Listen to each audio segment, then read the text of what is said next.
Hi, and welcome back to the latest episode of Gina's Gems, where you get to hear from the intellectual capital that is the MMA ADL team. Today with me is Sarah Tarnowski, one of our consultants out of Chicago.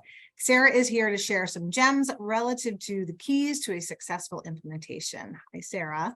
Hi. Thanks for being here. Thanks for having me. Oh, of course. Would you be willing to share something that your colleagues may not know about you? Sure. So my husband and I like to host game nights on the weekends. We play an array of games, some that are a little bit lighter in nature, and then some that are a little bit more intense strategy-based games. In fact, I should say definitely have accumulated over 100 board games. And in fact, my husband actually proposed to me in one of those games. Oh, that's adorable. I love that. Oh, good. I'm going to come over to your house next time I'm in Chicago. We'd love to have you. So Sarah, so given your experience prior to moving over to the dark side with us, the consulting side, I'd love to hear about your background on the vendor side, as well as your current experience, which is supporting 2 front-end implementations, a supplemental health implementation and plan changes.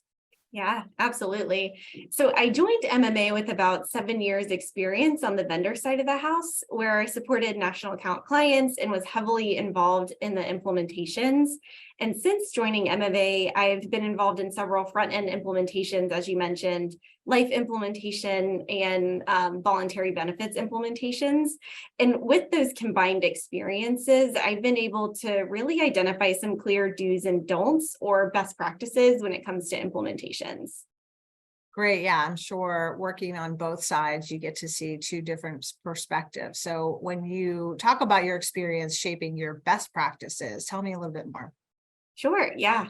So again, based on the number of implementations I've been involved in, I've distilled my best practices down into about 6 tips to ensure a successful one.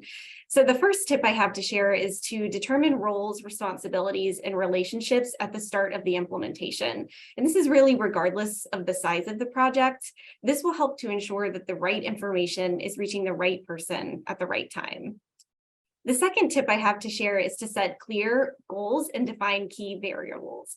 And I would suggest utilizing tools to do so, such as a project plan that will establish key milestones and deliverable dates. The third tip I have to share is to set regular syncs. It's important to spend time each week as a group reviewing the project plan to ensure that everyone is in agreement with the status of the implementation, where we stand with the current initiatives, and what initiatives are forthcoming. And this time can also be used to establish a need for any ad hoc discussions to have a deeper dive into certain topics. And then I will say, just from the consultant side, sometimes we find ourselves having one-on-one syncs with the vendor in advance of these implementation calls, just to make sure that the discussion is teed up to be the most effective and efficient for the client when they're on the call. The fourth tip I have is to execute deliverables, monitor progress, and take corrective action when needed. Monitoring progress towards deliverable dates is a best practice during the implementation, and the project plan will help you to do so.